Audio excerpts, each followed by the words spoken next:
제사장, 레위인 누가 봐도 훌륭한 분들이고 누가 봐도 아주 칭찬 들을 만한 분들인데 실제로 그분들이 세상을 대하는 특별히 연약한 사람들을 대하는 어려움 가운데 있는 사람들을 대하는 그 마음가짐은 제사장이다 레위인이다라고 하는 그들의 이름과는 너무 안 맞다.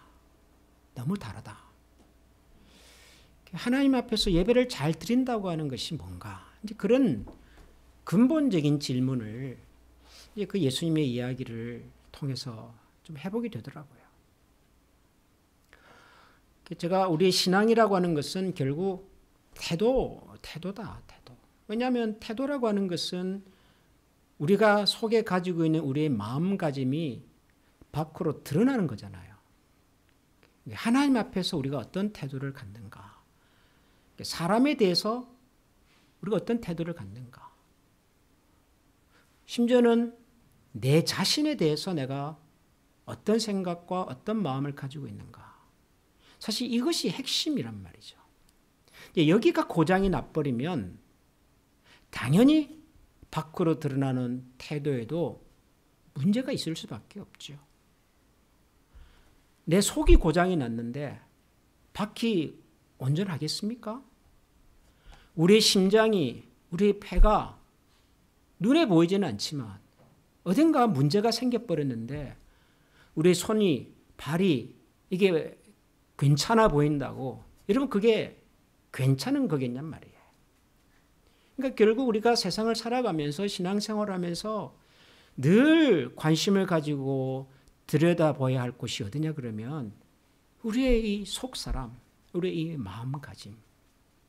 여기는 깨끗한지, 여기는 괜찮은지, 건강한지, 안전한지, 흔들림이 없는지 늘 우리가 우리 자신들을 들여다보고 살펴보고 이게 우리가 하나님을 믿는 사람으로서 가장 우선적으로 해야 될 일이 아닌가 그런 생각이 들었던 거죠. 성전에 가서 제사를 드리고 예배를 드리고 손을 들어서 기도를 하고 하는 것 이전에 내 마음에는 정말 하나님에 대한 거룩함과 그 하나님의 그 영광과 그 하나님의 그 때로는 그 경외심, 두려운 마음이 우리 속에 정말 있는가. 그래서 오늘 이 시편 139편에 나오는 이 다윗의 고백이 그래서 좀 늘 우리가 좀 기억하면 좋겠다. 이 다윗의 고백을. 다윗이 이렇게 얘기를 했습니다. 하나님이여 나를 살피사 내 마음을 아시며 나를 시험하사 내 뜻을 아옵소서. 하나님 내 마음을 좀 살펴주시옵소서. Search me and know my heart. 내 속에 무슨 생각이 있는지 하나님 나를 좀 살펴주시옵소서. 그렇게 기도를 해요. 여러분 다윗은 누가 뭐라고 해도 이스라엘 역사 속에서 가장 위대했던 지도자잖아요. 다윗은 이스라엘 역사 속에서 가장 영광스럽고 가장 부강하고 가장 멋진 나라를 세운 왕이었잖아요. 요즘식으로 설명하면 세상에서 가장 출세한 사람입니다. 세상에서 가장 많은 사람들이 부러워할 만한 사람이잖아요. 그런데 다윗은 알았어요. 내가 한 나라의 왕이고 내가 주변에 있는 많은 나라들을 정복해서 이 이스라엘이라는 왕국을 강력하게 건설을 하고 비록 내 대에는 하나님께서 허락하지 않으셔서 이루지는 못했으나 하나님의 성전을 지을 수 있는 모든 준비를 다 만들어 놓고 그렇게 위대했던 왕이지만 다윗은 알았어요. 뭘 알았어요? 자기 속을 들여다보면 감히 하나님 앞에 나가서 하나님 제가 이 정도 했습니다. 제가 이런 왕입니다. 당신의 성전을 짓기 위해서 내가 이만큼 준비를 해놨습니다 라는 말을 차마 입 밖에 꺼내놓을 수 없는 사람이라는 것을 자기는 안 거예요. 자기 속에서 불타오르는 그 욕심을 다스리지 못하고 왕과 이스라엘 왕국을 위하여 목숨을 걸고 헌신했던 장군을 사주로 보내버렸던 그 비정한 왕이라는 사실을 자기는 아는 거예요. 이스라엘의 왕으로서 마음만 먹으면 얼마든지 많은 여인들을 거느릴 수 있었음에도 불구하고 자기 부하 장군의 그 여인에 대한 욕심을 이기지 못하고 결국은 그 여인을 자신의 소유로 만들어버렸던 정말 부끄럽기 짝이 없는 왕이었다는 사실을 자기는 아는 거예요. 나단 선지자가 찾아와서 그렇게 얘기했잖아요. 어떤 집에 아니 양도 많고 뭐 염소도 많고 엄청나게 많은 부자가 아니 자기 집에 오는 손님 대접하겠다고 근처에 있는 하나밖에 없는 양 하나밖에 없는 그 가난한 사람의 양을 가져와 가지고는 손님을 대접했답니다. 다윗은 그 부자가 그 악한 부자가 자기 자신인 줄도 모르고 어디 감히 그런 악한 사람이 있냐고 분노하면서 당장 잡아오라고 말했지만 사실은 그 사람이 자기였다는 사실을 깨닫잖아요. 아, 내 속에 이런 욕심이 있구나. 내가 하나님을 섬기고 하나님을 믿는 나라의 지도자라고 말하지만 내 속에 이렇게 하나님을 가볍게 여기고 하찮게 여기고 그런 교만과 그런 거짓이 내 속에 있구나. 그래서 다윗이 하나님 앞에서 이렇게 울부짖는 거예요. 하나님이여, 내 마음을 살펴주시옵소서. 내 속에 무슨 생각이 있는지 하나님 들여다보게 하여 주시옵소서. 아니 사실 하나님께서 다윗의 마음에 무슨 생각이 있는지 무슨 관심이 있어요? 하나님께서. 다윗이 뭐 이렇게 기도 안 한다고 하나님 모르세요? 하나님 다 아셔요. 하나님은 우리의 안고 일어서심을, 이 시편 139편이라고 하는 이 기도가 그런 거예요. 하나님은 나를 다 아십니다. 내가 저 바다 끝에 가서 거한다 할지라도 거기서도 하나님은 나를 아십니다. 저 새벽 조용한 곳에 가서 있어도 하나님은 그곳에서도 나를 살피십니다. 이런 내용이거든요. 이 시편 139편이라고 하는 이 기도가. 그런데 다윗이 지금 뭐라고 말해? 하나님 내 마음을 살펴주시옵소서. 하나님 다 아시는데 뭘 또 알아달라 그러는 거예요. 무슨 얘기예요 이게? 여러분이 하나님 앞에 나와서 기도하실 때 하나님 제 속을 좀 살펴주십시오. 하나님 제 마음을 한번 두드려 보십시오. 그렇게 기도한다면 그건 무슨 얘기예요? 내가 내 속을 좀 알고 싶어서, 내가 왜 이러고 있는지를 내가 좀 깨닫고 싶어서 내 눈을 들어서 내 속을 들여다보게 하여 주옵소서. 그런 기도란 말이에요 이게. 하나님 보고 좀 알아달라는 것이 아니라 내가 내 속을 좀 알고 싶다. 왜냐하면 우리가 우리를 너무 몰라요. 우리가 우리 속에 무슨 생각이 있는지도 모르고 막 우리는 뭐 하나님을 사랑하겠다 그러고 뭐 이웃을 사랑하겠다 그러고 다녀요. 내가 지금 어떤 사람인지도 모르고 내 속에 무슨 생각이 있는지도 모르고. 여러분, 지진은 무서운 일이죠.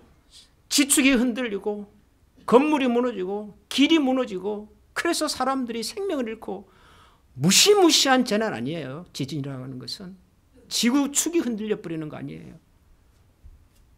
근데 저는 지진보다 더 무서운 것이 우리의 속 사람이 흔들리는 거예요. 우리의 내면이 흔들리는 거예요. 세상은 고요한데, 세상은 잘 돌아가고 있는데 내 속이 흔들려 버리니까요. 내가 무너져 버리니까 아무리 세상이 우리에게 태양을 보여주고 아무리 세상이 아름다운 봄날의 햇살을 갖다 줘도 하나도 내 눈에 들어오지 않잖아요. 그게 내가 무너져 버리면, 내가 가진 나의 생각이 어둠을 향해서 가고 있으면, 욕심에 사로잡혀서 헤어나지 못하고 있으면, 이미 하나님께서 나에게 주신 수많은 감사의 조건들은 하나도 눈에 들어오지 않고 늘 우리는 내가 갖지 못한 것에 연연해하고 비교하고 어떻게 하면 나를 사람들에게 좀 더 잘 드러낼 수 있을까? 잘 보여줄 수 있을까? 여러분, 우리가 우리 자신들을 사람들에게 잘 보여주기 전에 내 속을 잘 들여다봐야 돼요. 내 속에 잘 들여다봐야 돼요. 아니, 사람들이 제사장이다, 레위인이다라고 봐주는 게 무슨 의미가 있냔 말이에요. 그 속에 하나님에 대한 경외심이 전혀 없는데, 하나님께서 지신 사람에 대한 두려움과 경외심이 전혀 없는데, 제사장이 뭐예요? 레위인이면 뭐하냐고요? 아니, 우리가 크리스찬이면 뭐예요? 목사면 뭐예요? 내 속이 무너지고 있는데, 내 속이 지금 어둠 속에 좌절하고 있는데,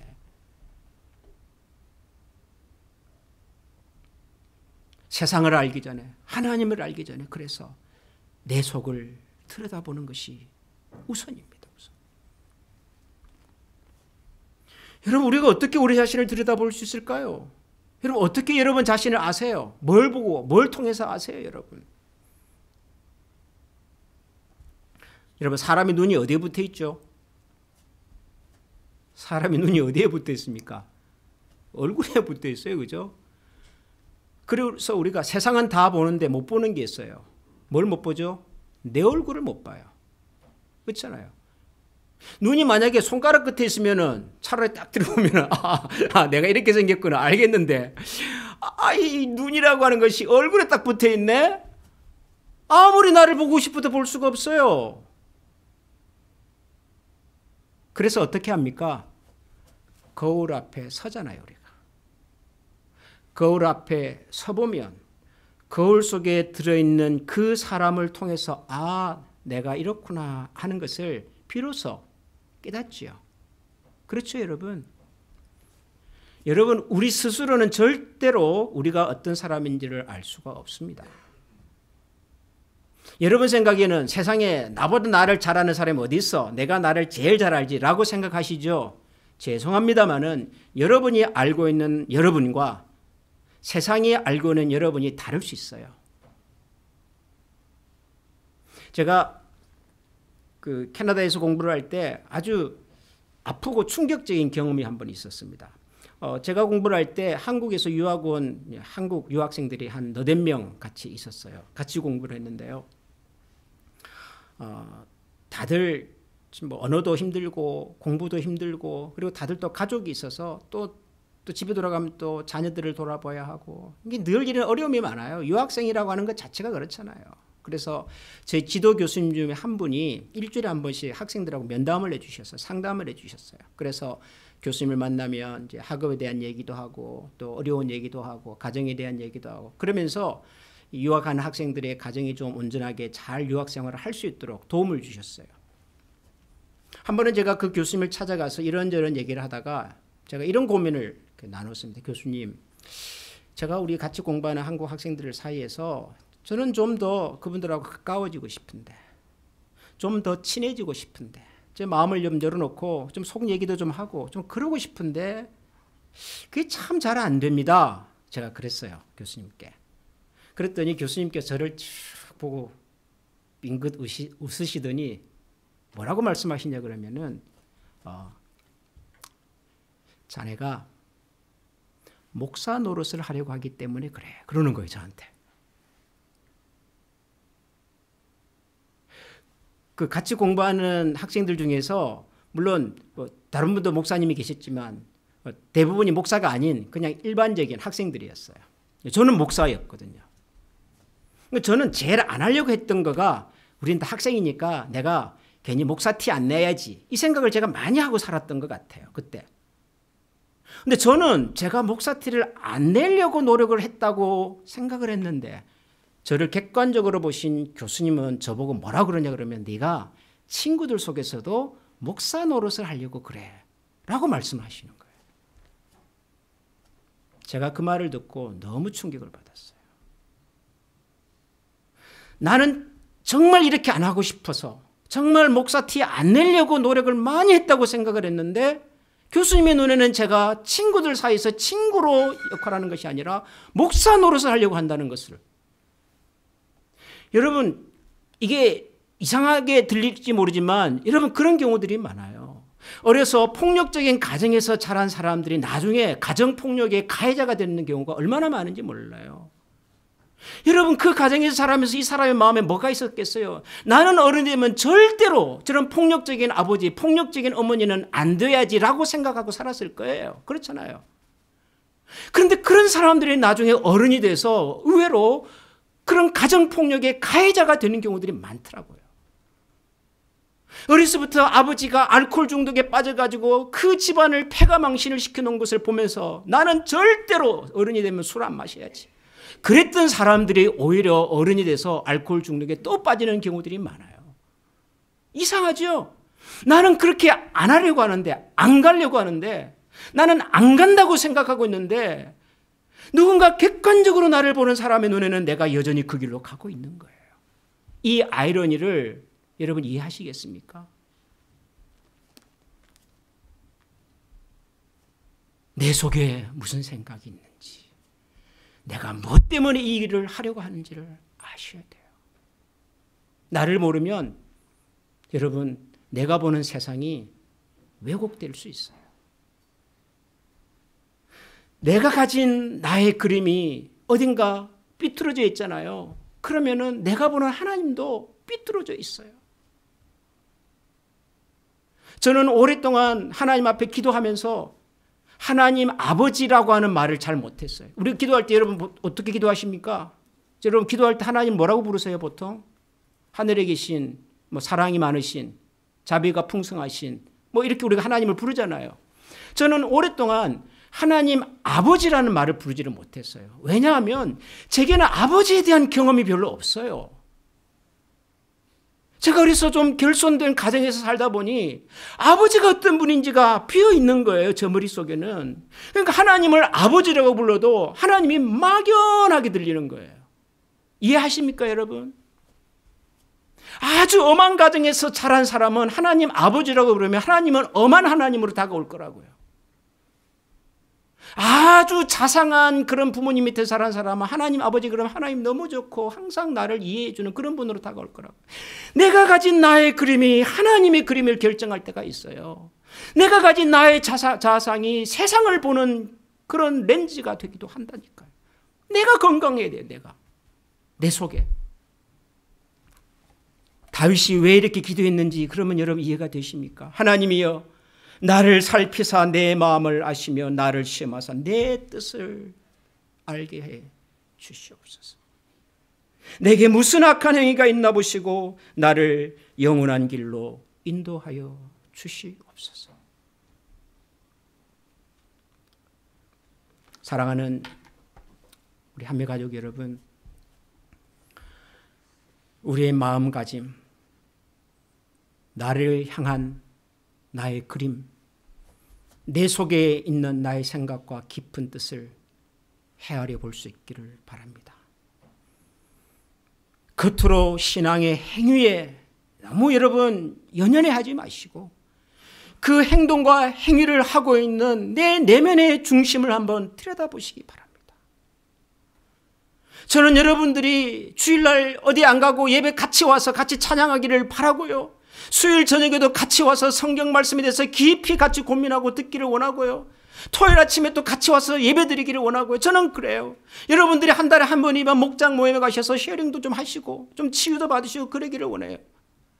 그것보다 더 중요한 것은 내가 왜 하나님 앞에 나와서 이런 예배의 자리에 앉아 있어야 하는가?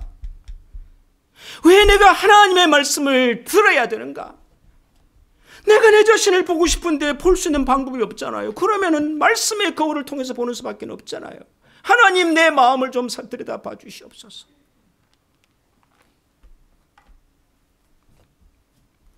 저와 여러분이 하나님 앞에서 말씀의 거울을 통해서 우리 내면을 다시 한번 들여다보고 우리 속에 과연 내가 사랑할 만한, 내가 품을 수 있는, 내가 자랑할 만한, 하나님 앞에서 뿌듯이 여길 수 있는 그런 소망과 생각과 그런 마음의 바탕이 있는지를 들여다보고 성찰하고 매 순간 과연 그러한가 하나님 앞에서 물어보고 오늘도 우리에게 주어진 이 믿음의 걸음을 진지하게 그러나 하나님에 대한 신뢰를 가지고서 함께 걸어갈 수 있는 그런 우리가 될 수 있기를 소원합니다.